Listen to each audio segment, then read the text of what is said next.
While Upper Michigan's dependence on iron mining is not as strong as it once was, it still has a major impact on the region's economy. What's the outlook for the industry?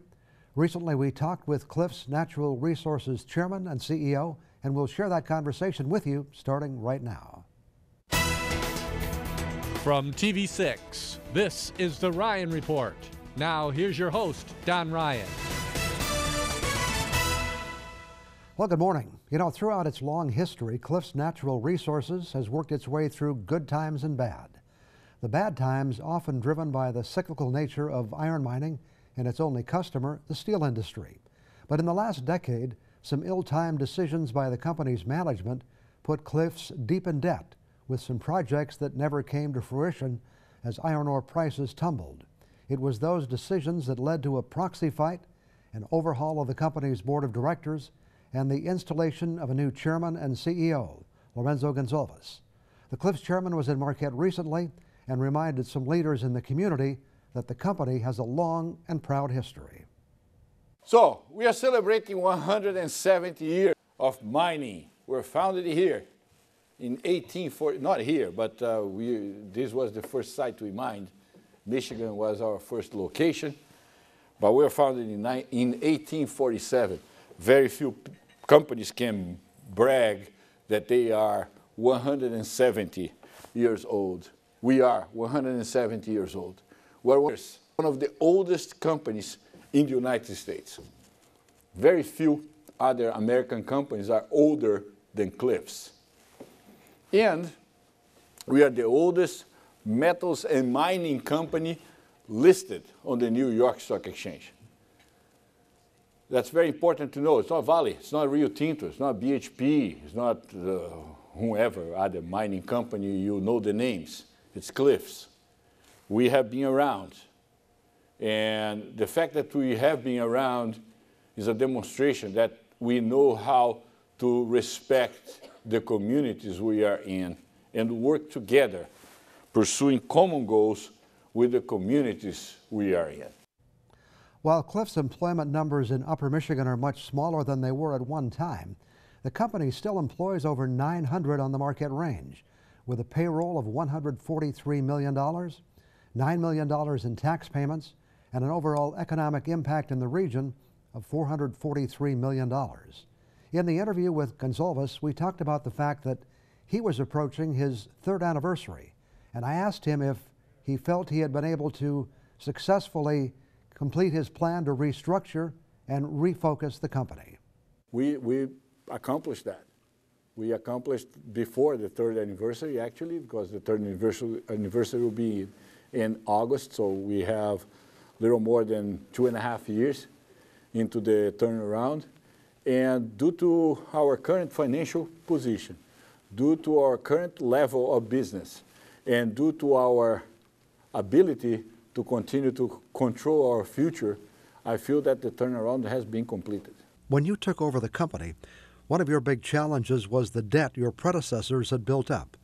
It appears you've been successful in dealing with that issue. Yes, sir.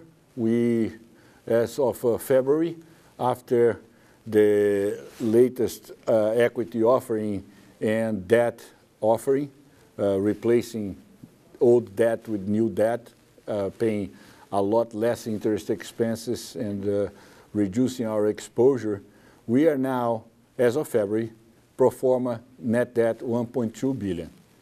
And with the cash flow that we expect to generate this year, this number will be well below $1 billion by the end of the year. So we're in good shape. We probably have the best balance sheet in the business, in the metals and mining business in the United States as we speak. The outlook for Cliffs' Michigan operations is, of course, of major interest to area residents. Just last year, the company ceased operations at the Empire Mine, leaving Tilden as the last Michigan iron mine. When the company shut down Empire, they announced it would be placed in an indefinite idle condition, saying while there were no plans for further mining, the pelletizing facilities could be used if needed to process other ores. We asked Gonzalez if there were any new developments at Empire and also for his thoughts about the Tilden operation. It's an indefinite idle at this point. That's and you summarized extremely well. the situation. We are not mining. We don't recognize that there is any short-term competitive ore to be mined out of Empire, but the plant, it is still there, and we will consider our options. And you're still very positive about the future for the Tilden mine? Very much so. Great performance, great product quality, great people working there, very competitive cost-wise. Can't be happier. One of the challenges facing the Tilden mine is the future availability of electric power. With a plan by a subsidiary of WEC Energy Group, the owner of the Presque Isle plant, to ultimately close that facility, we asked the Cliffs chairman if he felt that matter had now been resolved. We had a big problem here in the Upper Peninsula because the way the regulations worked created a liability for the individual power consumers here in the UP. We are the biggest consumer by far, and we could have elected to work on our own and create a short-term solution that probably would work for Cliffs, but would not work for the people in the Upper Peninsula. We decided to take our time and go through a much more elaborated process that would put not Cliffs and the individual consumers of power in the same boat. And then we negotiated as a block. I negotiated with WEC as a representative of all the consumers of the UP, myself being the biggest one, but just another one of the consumers. With that, we're able to bring the average cost down with enormous benefits to the individual consumers. And great benefits for Cliffs as well. Their commitment to the long term. In the meantime, we kept our existing footprint in place for another 3 years, or 2 years and a half now, because this was 6 months ago. And then we have a 20 years contract in place that will take good care of us and good care of the Upper Peninsula for the foreseeable future. The state of Michigan was also deeply involved in the process to solve that problem. While there are still permitting and other issues to be resolved, the plan is to build gas-fired power plants at 2 locations to supply Tilden and other customers. When we return, we'll talk with Cliffs' leader about what was done to get the company back on track.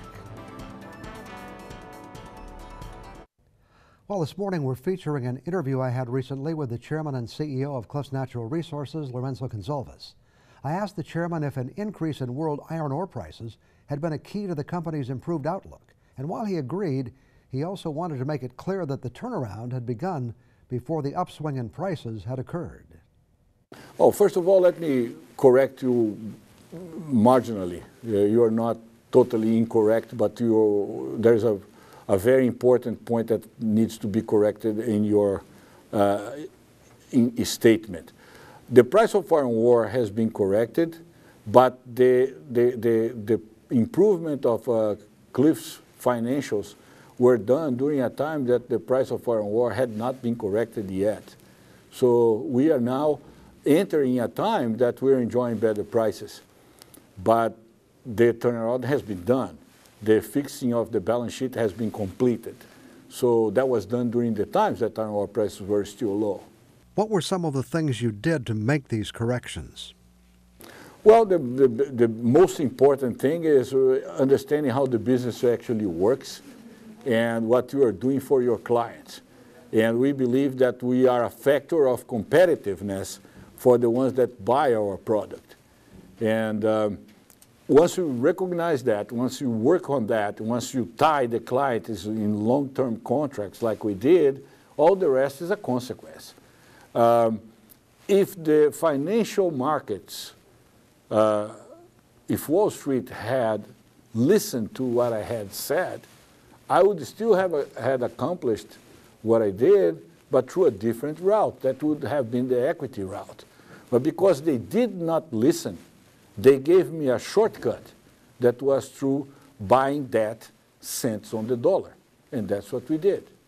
So we accomplished the same thing in a much shorter period of time. Now, do you feel you're set with long-term contracts for pellet sales in the future? We are, for the foreseeable future, actually. and it's not just ArcelorMittal. We have all important customers tied up in long-term contracts.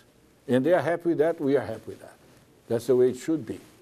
It's not an imposition, it's not a tug of war between us and the clients. It's the common recognition that we are codependent, and as we work together, we accomplish more. Absolutely. That's the baseline of how we work with each one of the clients. We do that with well-known and consolidated products with long-term clients, and we do that when we enlist a new client. We did that recently recently meaning in the last 2 years, when we started developing DR-grade pellets for a DRI producer.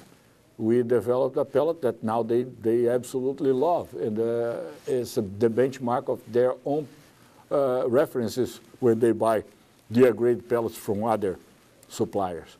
So that's the way we behave. We customize. We like the tailor-made. We like the product that will really appeal to the operators in the field. With talk in Washington about jobs, buying American, and major investments in the nation's infrastructure, I asked Gonsalves if he felt it would be beneficial for his company and industry. And we also talked about continuing concerns about China's impact on the American steel industry. They are, especially if they go beyond just the talk. So like you said, it's a lot of talk. I want to see a little more action. The time of talk has passed. It's time to see things really happening. And I believe we will see things happening, no matter if it's related to the pro-manufacturing agenda or the Buy American or the reinforcing the domestic production of iron ore and steel. All these things, I think, are almost ripe and will materialize and will be good for the business. But at least they can't hurt, because they're all positive changes for us.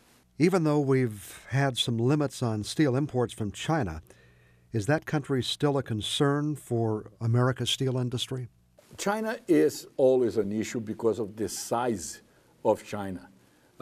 China is too big in the steel environment at this point. They produce more than half of the world production, or half of the world production of steel. They import more than half of the iron ore that's consumed in the world. So everything that China does affects everyone. We had to really address the Obama administration, because the Obama administration, by design, was not prepared to deal with issues like anti-dumping, countervailing, or currency manipulation. These are things that President Obama did not believe. So we had to do a real groundwork with key members of the Obama administration to educate them about what these things are in real life for places like Michigan or Minnesota. And we did, and we were successful. And the result of that success is palpable on the results of the anti-dumping and countervailing duties implemented against cold-rolled, hot-rolled, and galvanized, and more recently in plate. With the Trump administration, apparently, we don't need to do that much in terms of education work, because the Secretary of Commerce understands trade extremely well, Mr. Wilbur Ross. There are other members of the administration, like Peter Navarro, that understands the implications of China and how China could derail the entire thing. So we don't need to do that. This being said, we need action, and we expect action short term. I had some additional questions for the Cliffs chairman, and we'll get to those after we take a break. I'll be back after these messages.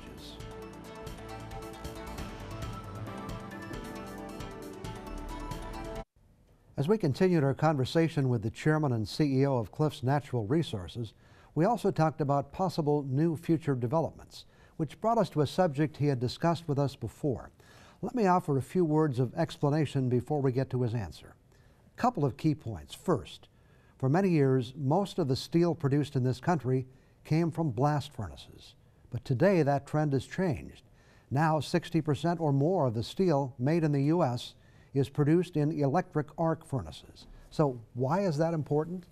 Well, that brings us to point number 2. Blast furnaces consume iron ore pellets. Electric arc furnaces, or EAFs, do not. Their primary feed is scrap, although as EAFs became more involved in producing higher grades of steel, they've also sought out virgin iron units. So as Gonzalez talks about Cliffs' future, he also talks about serving the EAFs with DRI or HBI, which are a special type of iron pellet or iron in other forms that the company can produce that can be used in EAFs. Here are his thoughts on the future. We are always looking. We are always looking into new possible developments, but I think that tying the future of Cliffs just to grow in size is not the right approach. The right approach is understanding where the clients are going with their production. And it's a clear trend in the United States that we are going to have more EAFs, less blast furnaces.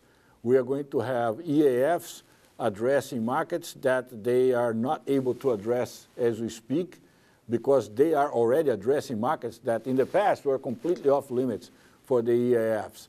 And we, Cliffs, need to be part of it if we want to have a long-term business. Last year you talked about Cliffs getting into production of DRI pellets. Has the company's approach to this venture changed at all since then? We were looking before, even when we didn't have the ability, because money, as long as you have something that's viable, money should not be a problem, and usually is not a problem. So the only difference between last year and this year is that last year I needed a financial partner to pursue the HBI DRI project. Right now, it's the same project, just don't need the financial partner. And because we don't need a financial partner anymore, we are not going to have a financial partner. So it's a missed opportunity for the ones that could have engaged in a partnership with us and didn't. They made a decision not to. I respect that. Good for us, because I was left with time, and with time we got to a point that we don't need anyone else. And I like that. We are a lot better making our own decisions than sharing decisions with people that have a different agenda. So things happen for a reason. I never question that. We're good here. We're going to be okay. Before we wrapped up our conversation with Gonzalez, I wanted to follow up on another subject we discussed a year ago. At that time, he was highly critical of 2 major mining companies, BHP and Rio Tinto.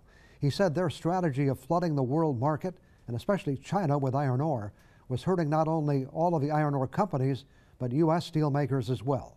I asked him if that situation had changed. Not completely, but at least one company of the 2 that you just mentioned changed behavior. That was Rio Tinto. 2 top executives were let go, the CEO and the head of iron ore. And the new CEO that took over clearly moved the company in a different direction. As far as BHP, they continue to do what they were doing at the time. They're following Rio Tinto around. But it's clear that they haven't changed their perception of the market. They haven't realized how to play the game in China. But the good news is that among the big 3, if 2 are doing the right thing, the third one has no option other than following. So I believe that Rio Tinto and Vale are doing a lot better than they were last year, but I really don't give BHP any credit. While the future of global cyclical industries like iron ore and steel can never be certain, it appears that Cliffs has a well-thought-out plan to meet that future. Only time will tell how successful they will be. Because they're a key part of our economy and our history, we wish them the best. Back in a minute.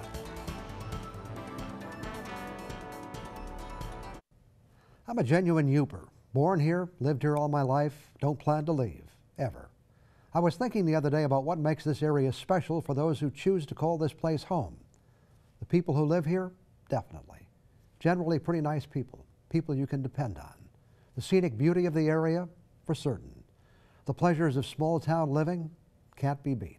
There are a lot of great reasons, but I think the most important one is the excitement that comes with unpredictability. And yes, I'm talking about the weather. Think about what happened just a few days back.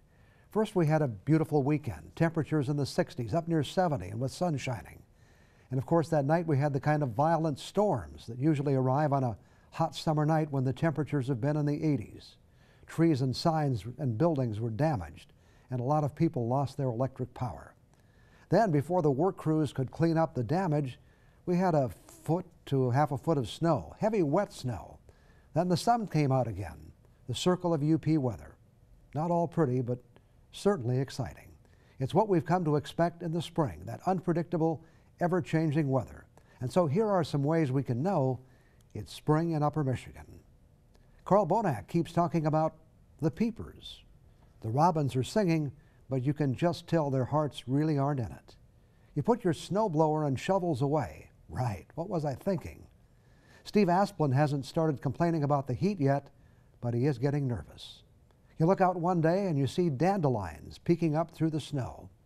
You get the salt cleaned off your car after a hard winter, then it snows and, well, you know, the road salt is back. And the lawn furniture you just put out looks so good, so nice, under a fresh layer of 6 inches of snow. Spring in Upper Michigan. Don't you just love it? I'll be back in a minute. It's time for us to wrap it up for another week. I hope you found today's discussion interesting as we heard some insights into the challenges and outlook for one of the region's oldest companies, from the man responsible for leading it into the future. So glad you could join us today, and I really look forward to seeing you again next Sunday morning.